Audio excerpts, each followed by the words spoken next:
10 ವರ್ಷಗಳ ನಂತರ Bharat BGT series ಅನ್ನ ಸೋತಿದೆ. ನಮಸ್ಕಾರ ಎಲ್ಲರಿಗೆ, ಜನಾರ್ದನ್ ಸರ್ ಮಾತಾಡ್ತಿರೋದು. ನಮ್ಮ ಚಾನೆಲ್ಗೆ ಸ್ವಾಗತ. 1-3 ಅಂತರದಿಂದ ಭಾರತ ಆಸ್ಟ್ರೇಲಿಯಾ ವಿರುದ್ಧ BGT ಸೀರೀಸ್ ಅನ್ನ ಹೀನಾಯವಾಗಿ ಲಿಟ್ರಲಿ ಹೀನಾಯವಾಗಿ ಸೋತಿತ್ತು. ಏನು ಇವತ್ತು ಭಾರಿ ಏನೋ ಒಂದು ಎಕ್ಸ್ಪೆಕ್ಟೇಷನ್ ಏನು ಇರಲಿಲ್ಲ. ಭಾರತ ಏನು 145 ರನ್ ಲೀಡ್ ಇಟ್ಕೊಂಡಾಗ ಓಕೆ ಇವತ್ತೇನು ಆಟ ಸ್ಟಾರ್ಟ್ ಆಗಬೇಕಿತ್ತು. ನಾ ಹೇಳಿದ್ನಲ್ಲ ನಿನ್ನೆ ವಿಡಿಯೋದಲ್ಲಿ, ಮಿನಿಮಮ್ ಒಂದು 250 ರನ್ ಟಾರ್ಗೆಟ್ ಆದರೂ ಕೊಟ್ಟರೆ ಏನೋ ಒಂದು ಟ್ರೈ ಮಾಡ್ಬೋದು, ಇಲ್ಲ ಇದ್ರೆ ಭಾರಿ ಕಷ್ಟ ಉಂಟು ಅಂತ. ನೋಡಿ 4 ರನ್ ಲೀಡ್ ಮಾತ್ರ ನಮಗೆ ಸಿಕ್ಕಿದ್ದಾಗಿತ್ತು ಫಸ್ಟ್ ಇನ್ನಿಂಗ್ಸಲ್ಲಿ. ಇವತ್ತು ಏನೋ ಮತ್ತೆ ನಮ್ಮ ಭಾರತದ ಸೆಕೆಂಡ್ ಇನ್ನಿಂಗ್ಸ್ ಸ್ಟಾರ್ಟ್ ಆದಾಗ ಏನೋ ದಡಬಡ ಅಂತ ವಿಕೆಟ್ ಹೋಯಿತು. 6 ವಿಕೆಟ್ ಹೋಗಿತ್ತು ನಿನ್ನೆ. 141 ರನ್ನಿಗೆ 4 ರನ್ ಲೀಡ್ ಸೇರಿಸಿ 145 ಆಗಿತ್ತು. ಇವತ್ತು ಎಷ್ಟು ರನ್ ಹೊಡಿಬೋದು? ಎಂತ ಸಹ ಹೊಡೆಯಲ್ಲ. ಎಲ್ಲರೂ ಸಹ ಹೋದ ಪುಟ್ಟ ದಡ ಅಂತ ಔಟ್ ಆದ್ರು. ಭಾರತದ ಲೀಡ್ 161 ಮಾತ್ರ ಇದ್ದದ್ದು. ಅಂದ್ರೆ 157ಕ್ಕೆ ಭಾರತ ಆಲ್ ಔಟ್ ಆಗಿ ಹೋಯ್ತು. ಇವತ್ತೇನು ಜಾಸ್ತಿ ರನ್ ಪೇರಿಸ್ಲಿಕ್ಕಾಗಲಿಲ್ಲ. 4 ವಿಕೆಟ್ಗಳನ್ನು ಸಹ ಬೇಗ ಕಳೆದುಕೊಂಡ್ರು. ನಮ್ಮ ಜಡೇಜಾ ಅವರು ಕೀಪರ್ ಕ್ಯಾಚ್ ಕೊಟ್ಟು ಔಟ್ ಆದ್ರು, ಸುಂದರ್ ಅವರು ಬೋಲ್ಡ್ ಆದ್ರು, ಮತ್ತೆ ಇವರು ಸಹ ಬುಮ್ರಾ ಅವರು ಲಾಸ್ಟಿಗೆ ಬ್ಯಾಟಿಂಗ್ ಮಾಡ್ಲಿಕ್ಕೆ ಬಂದ್ರು, ಅವರು 0ಗೆ ಔಟ್ ಆದ್ರು. ಏನು ಕಾಂಟ್ರಿಬ್ಯೂಷನ್ ಏನು ಇರಲಿಲ್ಲ ಇವತ್ತು ನಮ್ಮ ಬ್ಯಾಟ್ಸ್ಮನ್ಗಳಿಂದ. 161 ಮಾತ್ರ ಲೀಡ್, 162 ಟಾರ್ಗೆಟ್. 162 ಟಾರ್ಗೆಟ್. ಆಸ್ಟ್ರೇಲಿಯಾವನ್ನು ಆಲ್ ಔಟ್ ಮಾಡಲೇಬೇಕು, ಮ್ಯಾಚ್ ವಿನ್ ಆಗಲೇಬೇಕು ಅಂತಿದ್ರೆ ಒಬ್ಬನಿಂದ ಮಾತ್ರ ಸಾಧ್ಯ. ಅದು ನಿಮ್ಗೆ ಗೊತ್ತುಂಟು.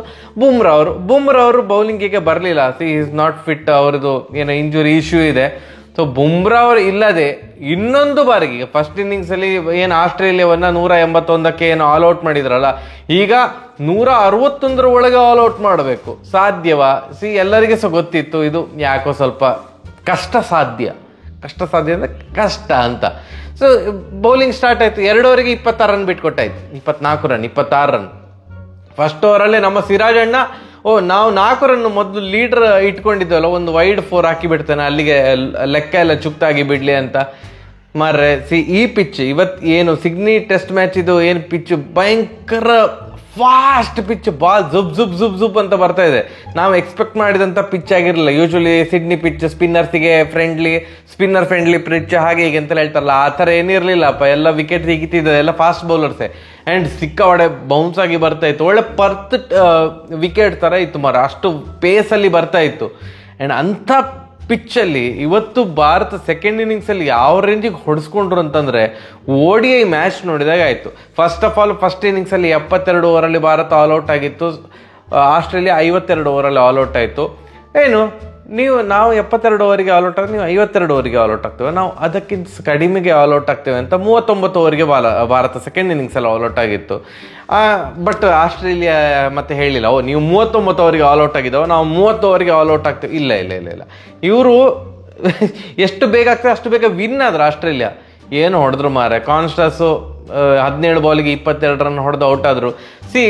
ಒಬ್ಬ ಆರ್ಥೋಡಾಕ್ಸ್ ಟೆಸ್ಟ್ ಪ್ಲೇಯರ್ ಖವಾಜಾ ಅವರು 45 ಬಾಲಿಗೆ 41 ರನ್ ಈ ಪಿಚ್ಚಲ್ಲಿ ಹೊಡೆದ್ರು ಅಂತಂದ್ರೆ ನಮ್ಮದು ಸೆಕೆಂಡ್ ಇನ್ನಿಂಗ್ಸಲ್ಲಿ ಹೋಪ್ಲೆಸ್ ಬೌಲಿಂಗ್ ಆಗಿತ್ತು ಅಂತ ಅರ್ಥ.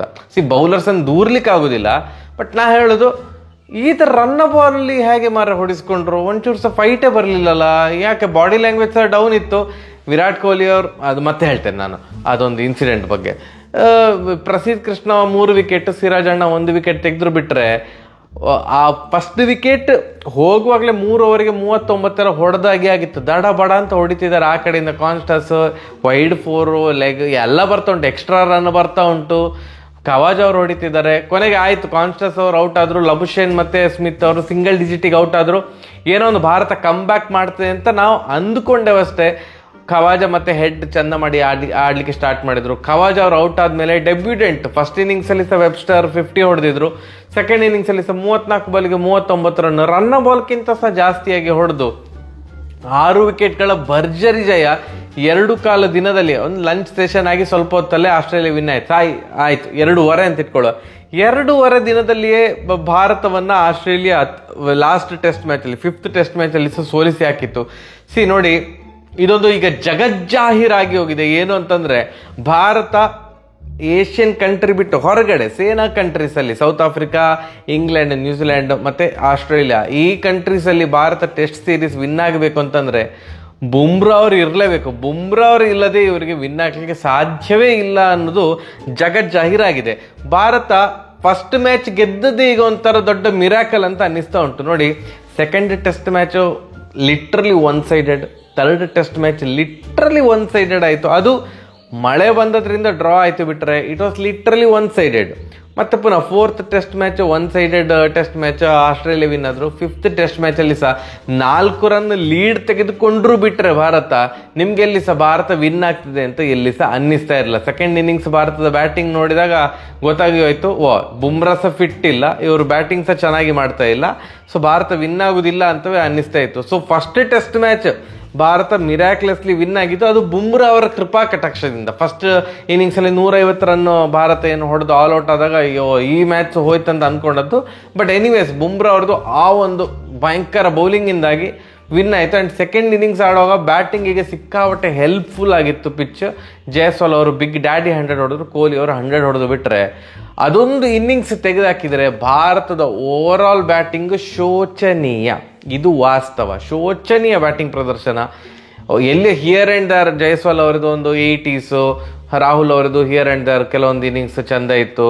ಮತ್ತು ನಿತೀಶ್ ರೆಡ್ಡಿ ಅವ್ರದ್ದು ಒಂದು 100, ಸುಂದರ್ ಅವ್ರದ್ದು ಒಂದು 50, ಈ ಥರ individual performance here and there ಬಂದಿದೆ. ಬಿಟ್ಟರೆ as a batting unit click ಆಗಲೇ ಇಲ್ಲ. ನ್ಯೂಜಿಲೆಂಡ್ ಸೀರೀಸ್ ಆಗಿರ್ಬೋದು, ಆಸ್ಟ್ರೇಲಿಯಾ ಸೀರೀಸ್ ಆಗಿರ್ಬೋದು, ಕ್ಲಿಕ್ ಆಗಲೇ ಇಲ್ಲ. ಕಳೆದ 8 ಟೆಸ್ಟ್ ಮ್ಯಾಚಲ್ಲಿ ಭಾರತ, ನ್ಯೂಜಿಲೆಂಡ್ 3 ಮತ್ತು ಆಸ್ಟ್ರೇಲಿಯಾದ 5 ಟೆಸ್ಟ್ ಮ್ಯಾಚ್ ಸೇರಿಸಿದೆ. ಈ 8 ಟೆಸ್ಟ್ ಮ್ಯಾಚಲ್ಲಿ 6 ಟೆಸ್ಟ್ ಮ್ಯಾಚ್ ಸೋತಿತ್ತು, 1 ಗೆದ್ದಿದೆ, ಇನ್ನೊಂದು ಸೋಲ್ತಾ ಇತ್ತು, ಅದು ಮಳೆಯಿಂದ ಡ್ರಾ ಆಯಿತು. ದಿಸ್ ಇಸ್ ಹಾರಿಬಲ್ ರಿಸಲ್ಟ್ ಯಾರ್, ಹಾರಿಬಲ್ ರಿಸಲ್ಟ್. ನಾನು ಕೊಹ್ಲಿ ಅವ್ರದ್ದು ಇನ್ಸಿಡೆಂಟ್ ಅಂತ ಹೇಳ್ತಾನಲ್ಲ, ಒಂದು ಸ್ವಲ್ಪ ಮಸಾಲೆ ಬೇಕಲ್ಲ, ಕೊಹ್ಲಿ ಅವರು ಇದ್ದಾರೆ ಅಂತಂದ್ರೆ ಸ್ವಲ್ಪ ಮಸಾಲೆ ಎಲ್ಲ ಬರ್ತದೆ. ಅವರು ಸ್ಯಾಂಡ್ ಪೇಪರ್ ಇನ್ಸಿಡೆಂಟನ್ನು ಮತ್ತು ಪುನಃ ಅದನ್ನು ಅಣಕು ಮಾಡಿ ತೋರಿಸಿದ್ರು. ಈಗ ಕಿಸೆಯಿಂದ ಹೀಗೆ ತೆಗೆದು, ನನ್ನದ್ರಲ್ಲಿ ಏನಿಲ್ಲ ಮಾರ್ರೆ, ಸ್ಯಾಂಡ್ ಪೇಪರೆಲ್ಲ ಇಟ್ಕೊಂಡಿಲ್ಲ ನಾನು ಹಾಗೆ ಹೀಗೆ ಅಂತ. ನಾನು ಯಾರಲ್ಲ ಕೊಹ್ಲಿ ಅವರಿಗೆಲ್ಲ ಹೇಳಲಿಕ್ಕೆ. ಇದೆಲ್ಲ ಯಾವಾಗ ಚಂದ ಕಾಣ್ತದೆ ಅಂತಂದರೆ, ಇಂಡಿವಿಜುವಲ್ ಫಾರ್ಮ್ ಪೀಕಲ್ಲಿರಬೇಕು.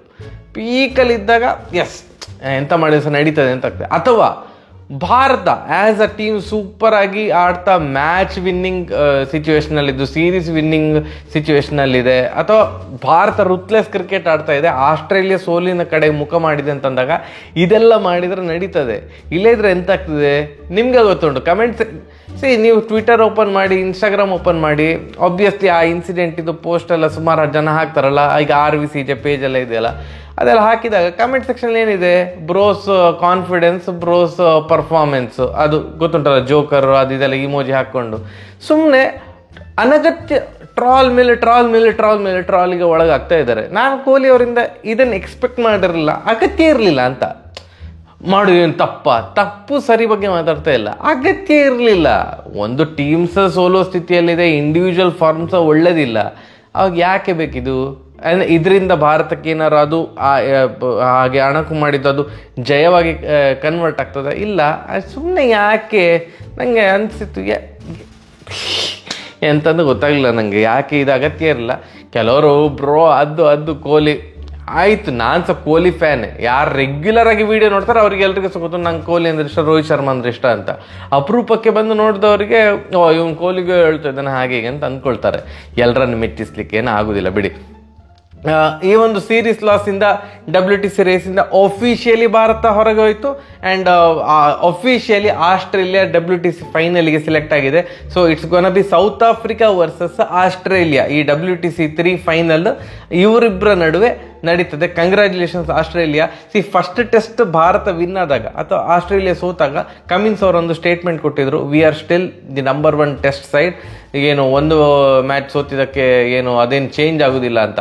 ಆಗ ಎಲ್ಲರೂ ಸಹ ಇನ್ಕ್ಲೂಡಿಂಗ್ ನಾನು ಸಹ ಅಂದ್ಕೊಂಡಿದ್ದೆ, ಭಯಂಕರ ಓವರ್ ಕಾನ್ಫಿಡೆನ್ಸ್ ಮನುಷ್ಯನಿಗೆ, ಒಂದು ಸೋತಿದ್ದಕ್ಕೆ ಎಲ್ಲ ಕಡೆಯಿಂದ ಉರಿದು ಹೋಗಿದೆ ಅಂತ. ಬಟ್ ಮ್ಯಾನ್ ಇದು ಕಾನ್ಫಿಡೆನ್ಸ್, ಆ ಪ್ಲೇಯರ್ ಇದು ಕಾನ್ಫಿಡೆನ್ಸ್ ಇದೆಯಲ್ಲ, ಅವ ಎಂತ ಹೇಳ್ತಾನಲ್ಲ ಆಲ್ಮೋಸ್ಟ್ ಹಾಗೆ ಮಾಡಿ ತೋರಿಸ್ತಾನೆ. ಈಗ ODI ವರ್ಲ್ಡ್ ಕಪ್ ಫೈನಲಲ್ಲಿ ಸಹ ಕಮಿನ್ಸ್ ಅವರು ಹೇಳಿದರು ಏನಂತಂದರೆ, ನನಗೆ ಇಡೀ ಕ್ರೌಡನ್ನು ಸೈಲೆನ್ಸ್ ಮಾಡಲಿಕ್ಕೆ ಭಾರಿ ಇಷ್ಟ ಅಂತ, ಆ ಸೈಲೆನ್ಸ್ ನನಗೆ ತುಂಬ ಇಷ್ಟ ಆಗ್ತಂತ. ಹಾಗೆ ಮಾಡಿದರು ಅಹಮದಾಬಾದ್ ಗ್ರೌಂಡಲ್ಲಿ ODI ವರ್ಲ್ಡ್ ಕಪ್ ಫೈನಲಲ್ಲಿ. ಇಡೀ ಗಪ್ಚುಪ್ ಸ್ಟೇಡಿಯಂ ಭಾರತವನ್ನು ಸೋಲಿಸಿ ಹಾಕಿದರು. ಇದು ಫಸ್ಟ್ ಟೆಸ್ಟ್ ಮ್ಯಾಚ್ ಸೋತ ಮೇಲೆ ಸಹ ಹಾಗೆ, ನಾವೇ ನಂಬರ್ 1 ಟೆಸ್ಟ್ ಸೈಡು, ಇದೇನು ಚೇಂಜ್ ಆಗೋದಿಲ್ಲ, ಒಂದು ಟೆಸ್ಟ್ ಮ್ಯಾಚ್ ಸೋತ ಕೂಡ ಏನು ಚೇಂಜ್ ಆಗೋದಿಲ್ಲ ಅಂತ. ಹಾಗೆ ಪ್ರೂವ್ ಮಾಡಿದ್ರಲ್ಲ. ನೆಕ್ಸ್ಟ್ ರಿಮೈನಿಂಗ್ 4 ಟೆಸ್ಟ್ ಮ್ಯಾಚ್ ಎಂಥ ರೂತ್ಲೆಸ್ ಕ್ರಿಕೆಟ್ ಆಡಿದ್ರು, ಎಂಥ ಒನ್ ಸೈಡೆಡ್ ಕ್ರಿಕೆಟ್ ಆಡಿದ್ರು ಅಂತಂದರೆ ಭಾರತದ ಕಡೆಯಿಂದ ಏನು ಆನ್ಸರೇ ಇರಲಿಲ್ಲ. ಸೊ ನನಗೆ ಇದು ನ್ಯೂಜಿಲೆಂಡ್ ಸೀರೀಸ್ ಇದು ರೆಪ್ಲಿಕಾ ಅಂತ ಅನಿಸಿತ್ತು. ನ್ಯೂಜಿಲೆಂಡ್ಸ್ ಹಾಗೆ ನಮ್ಮನ್ನು ಪೂರ್ತಿ ಹೊಡೆದು ಬಿಸಾಕಿದ್ರಲ್ಲ, ಕಾಂಪಿಟೇಷನ್ ಇರಲಿಲ್ಲ ಭಾರತದ್ದು, ಅದೇ ಥರ ಇಲ್ಲಿ ಸಹ ಅಂತ ಅನ್ನಿಸ್ತಾ ಇತ್ತು ನನಗೆ. ಸೊ ಇಷ್ಟ ಆಗಿ ಸಹ ಭಾರತ 3-1 ಅಥವಾ 1-3 ಅಂತರದಿಂದ ಸೋತ್ರೂ ಕೂಡ ಅದು 1-4 ಆಗ್ತಾಯಿತ್ತು. ಭಾರತ 1-4 ಆಸ್ಟ್ರೇಲಿಯಾ ಆಗ್ತಾಯಿತ್ತು, ಮಳೆಯಿಂದ ಒಂದು ಡ್ರಾ ಆಯಿತು. ಅಷ್ಟು ಆಗಿ ಸಹ ಭಾರತ ಹೀನಾಯ ಪ್ರದರ್ಶನ ಕೊಟ್ಟು ಸಹ ಬುಮ್ರಾ ಅವರು man of the series win ಆಗಿದ್ದಾರೆ ಅಂತಂದರೆ it was never Australia versus Bharat, it was Australia versus Bumrah ಅಷ್ಟೇ ಇದ್ದದ್ದು. ಭಾರತದ ಆಟಗಾರರು ಯಾರು ಸಹ ಪರ್ಫಾರ್ಮ್ ಮಾಡಲಿಲ್ಲ ಎಕ್ಸೆಪ್ಟ್ ಬುಮ್ರಾ. ಕನ್ಸಿಸ್ಟೆಂಟಾಗಿ ಒಂಥರ ಒನ್ ಮ್ಯಾನ್ ಆರ್ಮಿ ಥರ ಕನ್ಸಿಸ್ಟೆಂಟಾಗಿ ಎಲ್ಲ ಮ್ಯಾಚಲ್ಲಿ ಅವ್ರು ಮಾತ್ರ ಪರ್ಫಾರ್ಮ್ ಮಾಡಿದ್ರು. ಅದಕ್ಕೆ ಇಷ್ಟು ಹೀನಾಯವಾಗಿ ಸೀರೀಸು ಸೋತ್ರೆ ಸಹ 10 ವರ್ಷಗಳ ನಂತರ ಬಾರ್ಡರ್ ಗವಾಸ್ಕರ್ ಟ್ರೋಫಿ ಭಾರತ ಸೋತ್ರೂ ಕೂಡ ಬುಮ್ರಾ ಅವರು ಮ್ಯಾನ್ ಆಫ್ ದ ಸೀರೀಸ್ ಆಗಿದ್ದಾರೆ. I wish as a team click ಆಗಿದ್ದಿದ್ರೆ ರಿಸಲ್ಟ್ ನಮ್ಮ ಕಡೆಗೆ ವಾಲ್ತಾ ಇತ್ತೇನೋ. ಬಟ್ ಬುಮ್ರಾ ಅವರಿಗೆ ಬ್ಯಾಟ್ಸ್ಮನ್ ಅಂತ ಸಪೋರ್ಟ್ ಮಾಡಲೇ ಇಲ್ಲ. ಬೌಲರ್ಸ್ ಕೂಡ ಎಲ್ಲಿಯೋ ಹಿಯರ್ ಆ್ಯಂಡ್ ದರಿಗೆ ಫಸ್ಟ್ ಇನ್ನಿಂಗ್ಸಲ್ಲಿ 5th ಟೆಸ್ಟ್ ಮ್ಯಾಚ್ ಇದು ಫಸ್ಟ್ ಇನ್ನಿಂಗ್ಸಲ್ಲಿ ಒಂದು ಸ್ವಲ್ಪ ಚೆಂದ ಮಾಡಿ ಬಾಲ್ ಹಾಕಿದ್ರು ಬೌಲರ್ಸ್ ಬಿಟ್ಟರೆ ಓವರಾಲು ಯಾವ ಆ್ಯಂಗಲಲ್ಲಿ ಸಹ ನಮ್ಮ ಬೌಲಿಂಗ್ ಯೂನಿಟ್ ಮತ್ತು ಅವರ ಬೌಲಿಂಗ್ ಯೂನಿಟನ್ನು ಕಂಪೇರ್ ಮಾಡಲಿಕ್ಕೆ ಆಗ್ತಾ ಇರಲಿಲ್ಲ. ಅವರ ಬೌಲಿಂಗ್ ಯೂನಿಟಲ್ಲಿ ಎಲ್ಲರೂ ಸಹ ಲೈನ್ ಆ್ಯಂಡ್ ಲೆಂತ್ ಎಲ್ಲ ಕರೆಕ್ಟಾಗಿ ಸೂಪರಾಗಿ ಬಾಲ್ ಹಾಕ್ತಾಯಿದ್ರೆ ನಮ್ಮದು ಎಲ್ಲೆಲ್ಲಿಯೋ ಎಂತೆಂಥದೋ ಇತ್ತು. So overall very disappointing series. Gambhir ಅವರನ್ನು ಸಡನ್ ನಾನು ದೂರ್ಲಿಕ್ಕೆಲ್ಲ ಆಗೋದಿಲ್ಲ, but nothing is working out for him. ಅವರು ಬಂದ ಮೇಲೆ ರಿಸಲ್ಟ್ ಪೂರ್ತಿ ಚೇಂಜ್ ಆಗಿದೆ. ಒಂದು ನಂಗೆ ಏನು ಅನ್ಸೋದು ಅಂತಂದರೆ ಈ ಪ್ರೆಸ್ ಕಾನ್ಫರೆನ್ಸ್ ಅಟೆಂಡ್ ಆಗುವಾಗ ಐ ಹೋಪ್ ನಮಗೆ ಒಂಥರ ಗ್ಯಾರಿ ಕಸ್ಟನ್ ಮತ್ತು ಏನು ಇವರಿದ್ರಲ್ಲ ದ್ರಾವಿಡ್ ಅವರು ಆ ಥರದ ಆಯಿತು, ಸ್ಟ್ರೈಟ್ ಫಾರ್ವರ್ಡ್ ಆನ್ಸರ್ ಕೊಡಿ, ಆನೆಸ್ಟ್ ಆನ್ಸರ್ ಕೊಡಿ, ಬಟ್ ಆ ಒಂದು ಆನ್ಸರ್ನಲ್ಲಿ ಸಹ ಉಂಟಲ್ಲ ಆ ಒಂದು ಹಂಬಲ್ನೆಸ್ ಇರಬೇಕು. ನನಗೆ ಇವರದ್ದು ಗೌತಮ್ ಗಂಭೀರ್ ಅವ್ರದ್ದು ಇಂಟರ್ವ್ಯೂಸಲ್ಲಿ ನೋಡಿದಾಗ ಓಕೆ ಮೇ ಬಿ ಅದು ಇಲ್ಲ ಮರ ಇದ್ದಾಗೆ ಹೇಳ್ತಾರೆ, ಇದ್ದಾಗೆ ಹೇಳಲಿ, ಬಟ್ ಬಿ ಹಂಬಲ್. ಅವ್ರದ್ದು ಪ್ರತಿ ಯಾವುದೇ ಇಂಟರ್ವ್ಯೂ ತಗೊಳ್ಳಿ, ಬರೀ ಕೋಚ್ ಆಗಿರುವ ಇಂಟರ್ವ್ಯೂ ಅಂತಲ್ಲ, ಅವ್ರದ್ದು ಬೇರೆ ಕಡೆ ಎಲ್ಲ ಪ್ರೈವೇಟ್ ಇಂಟರ್ವ್ಯೂಸ್ ಎಲ್ಲ ಕೊಟ್ಟಿದ್ದಾರಲ್ಲ, ಅದರಲ್ಲಿ ಒಂದು ದ್ಯಾಟ್ ಆ್ಯರೋಗೆನ್ಸ್ ಇರ್ತದೆ. ಕೆಲವರಿಗೆ ಇಷ್ಟ ಆಗ್ತದೆ ಅದು, ಬಟ್ ನೀವು ಹಂಬಲಾಗಿ ನಿಮ್ಮನ್ನು ಪ್ರೆಸೆಂಟ್ ಮಾಡಿಕೊಂಡ್ರೆ ಓಕೆ ಜನ ಇಷ್ಟಪಡ್ತಾರೆ ನಿಮ್ಮನ್ನು. ಇದು ತುಂಬ ಅಂದರೆ ನಾನು ಹೇಳಿದ್ದೆ ಕರೆಕ್ಟ್ ಅನ್ನೋ ಥರ ಸ್ಟೋನ್ ಫೇಸಲ್ಲಿ ಒಂಥರ ಆನ್ಸರ್ ಕೊಡೋದು, ದ್ಯಾಟ್ ಶುಡ್ ಸ್ಟಾಪ್. ಯಾಕಂತಂದರೆ ಈ ಥರ ಅಂದರೆ ಈ ಥರ ಒಂದು ಹೀನಾಯವಾಗಿ ಸೋತ ಮೇಲೆ ನೀವು ಸ್ವಲ್ಪ ತಗ್ಗದೇ ಇದ್ದರೆ ಅದು ಕರಿಯರ್ ಹಾಳಾಗ್ತದೆ. ಆ್ಯಸ್ ಅ ಕೋಚ್ ಕೂಡ ಕರಿಯರ್ ಹಾಳಾಗ್ತದೆ, ಮತ್ತು ಟೀಮ್ ಇಂಡಿಯಾಗೆ ಸಹ ಅದು ಒಳ್ಳೆಯದಲ್ಲ. ಐ ಹೋಪ್ ಚಾಂಪಿಯನ್ಸ್ ಟ್ರೋಫಿಯಲ್ಲಿ ಭಾರತ ಚೆಂದ ಮಾಡಿ ಆಡಲಿ. ವೈಟ್ ಬಾಲ್ ಕ್ರಿಕೆಟಲ್ಲಿ anyways we are a strong team ಅಂತ ಅಂದ್ಕೊಂಡಿದ್ದಾನೆ. ಇನ್ನು ಅಲ್ಲಿ ಸಹ ಸರ್ಪ್ರೈಸಿಂಗ್ ಫ್ಯಾಕ್ಟರ್ ಆಗಿ ಎಂತೆಂಥದ್ದು ಆಗದಿದ್ದರೆ ಸಾಕು. ಆ್ಯಂಡ್ ಇನ್ನು 2025ರಲ್ಲಿ ಇಂಗ್ಲೆಂಡ್ ಸೀರೀಸ್ ಅಂತ ಅಂದ್ಕೊಳ್ತೇನೆ, ಟೆಸ್ಟ್ ಸೀರೀಸು. ಅಫ್ಕೋರ್ಸ್ ಕೊಹ್ಲಿ ಅವ್ರು ಸೆಲೆಕ್ಟ್ ಆಗ್ತಾರೆ ಅದಕ್ಕೆ, ಬಟ್ ಅದು ನನ್ನ ಪ್ರಕಾರ ಕೊಹ್ಲಿ ಅವರಿಗೆ ಒಂಥರ ಅಫಿಷಿಯಲಿ BCCI ಹೇಳ್ತದೆ ಅಂತ. ಈಗ ನಿಮಗೆ ಟೈಮ್ ಇದೆ ಮಾರ್ರೆ, ಪ್ರಾಕ್ಟೀಸ್ ಮಾಡಿ, ನೀವು ಏನು ರಣಜಿ ಗಿಣಿಜಿ ಎಲ್ಲ ಆಡಿ ನಿಮ್ಮದು ಕಾನ್ಫಿಡೆನ್ಸ್ ಬೆಳೆಸ್ಕೊಳ್ಳಿ. That's gonna be your last series. As a player you have to perform ಆ ಒಂದು ಸೀರೀಸಲ್ಲಿ. ಇಲ್ಲ ಇದ್ದರೆ ನಾವು ನಿಮ್ಮನ್ನು ಡ್ರಾಪ್ ಮಾಡ್ತೇವೆ, ಅಥವಾ ಡ್ರಾಪ್ ಅನ್ನೋದಕ್ಕಿಂತ ಸಹ ನೆಕ್ಸ್ಟ್ ಸೀರೀಸ್ಗೆ ನಿಮ್ಮನ್ನು ನಾವು ಕನ್ಸಿಡರ್ ಮಾಡೋದಿಲ್ಲ ಅಂತ. ಆ ಸೀರೀಸಲ್ಲಿ ಎಲ್ಲಾರು ವಿರಾಟ್ ಕೊಹ್ಲಿ ಥರ ಪರ್ಫಾರ್ಮ್ ಮಾಡಿದರೆ ಡೆಫಿನೆಟ್ಲಿ ಇನ್ನೊಂದು 4 ವರ್ಷ he will rule. I mean like ಆ ಕಾನ್ಫಿಡೆನ್ಸ್ ಬರ್ತದೆ. ಐ ಹೋಪ್ ಬರುವಂಥ ಸೀರೀಸ್ಗಳಲ್ಲಿ ರೋಹಿತ್ ಶರ್ಮಾ ಅವ್ರು ಕ್ಲಿಕ್ ಆಗಲಿ. ಅವ್ರು ಆಲ್ರೆಡಿ ಹೇಳಿದ್ದಾರೆ, ಅವರು ನಿನ್ನೆ ಒಂದು ಇಂಟರ್ವ್ಯೂ ಎಲ್ಲ ನೋಡಿದೆ, ಹಿ ವಾಸ್ ವೆರಿ ಆ್ಯಂಗ್ರಿ. ನಾನೇನು ರಿಟೈರ್ಮೆಂಟ್ ಎಲ್ಲ ತಗೊಳ್ತಾ ಇಲ್ಲ, ತಂಡದ ಹಿತಾಸಕ್ತಿಗೋಸ್ಕರ ನಾನು ಡ್ರಾಪ್ಔಟ್ ಆಗಿದ್ದೇನೆ, ನನ್ನದು ಫಾರ್ಮ್ ಸರಿ ಇಲ್ಲ, ನಾನು ಅದನ್ನು ಒಪ್ಪಿಕೊಳ್ತೇನೆ, ಅದರ ಅರ್ಥ ನಾನು ರಿಟೈರ್ಮೆಂಟ್ ತಗೊಳ್ತೇನೆ ಅಂತೆಲ್ಲ ಅಲ್ಲ. ನಮಗೆಲ್ಲರೂ ಸಹ ವಿನ್ನಿಂಗ್ ಮೈಂಡ್ ಸೆಟ್ಟೇ ಇದೆ, ತಂಡದಿಂದ ನನಗೆ ಹೆಲ್ಪ್ ಆಗ್ತಾ ಇಲ್ಲ ಅಂತ ಅನ್ನಿಸ್ತಾ ಇತ್ತು, ಅದಕ್ಕೆ ನಾನು ಡ್ರಾಪ್ಔಟ್ ಆಗಿದ್ದೇನೆ. ಕಿಧರ್ ಬಿ ನೈ ಜಾ ರಹಾ ಅಂತೆಲ್ಲ ಆನ್ ದ ಫೇಸ್ ಹೇಳಿದ್ದಾರೆ. ಐ ಹೋಪ್ ಯಾರೆಲ್ಲ ಔಟ್ ಆಫ್ ಫಾರ್ಮ್ ಪ್ಲೇಯರ್ಸ್ ಇದ್ದಾರೆ, ಗಿಲ್ ಇವರೆಲ್ಲರೂ ಸಹ ಚಾನ್ಸ್ ಸಿಕ್ಕಿದ್ರೆ ಅವರೆಲ್ಲರೂ ಸಹ ಒಳ್ಳೆ ಪ್ರದರ್ಶನ ಕೊಡಲಿ. ಭಾರತ ತಂಡ like we are better than this year, come on. ಇಷ್ಟು ಡಬ್ಬ ಟೀಮ್ ಏನಲ್ಲ, ಬಟ್ ಡಬ್ಬ ಥರ ಆಡಿದೆವು. ಟೀಮ್ ತೆಗೆದು ನೋಡಿದ್ರೆ ಈಗ ಸಹ it's a very good team, but perform ಮಾಡಲಿಲ್ಲ, ಆ್ಯಸ್ ಅ ಟೀಮ್ ಪರ್ಫಾರ್ಮ್ ಮಾಡಲಿಲ್ಲ. ಜಾಸ್ತಿ ಹೊತ್ತು ಮಾತಾಡಿದಲ್ಲ, ಮ್ಯಾಚ್ ಆದದ್ದೇ ಅರ್ಧ ದಿನ, ಅದಕ್ಕಿಂತ ಜಾಸ್ತಿಯೇ ಮಾತಾಡಿದೆ ನಾನು ಅಷ್ಟೇ. ಸರಿಯಾಗಿರೋ ಬರುವ, ನಮಸ್ಕಾರ.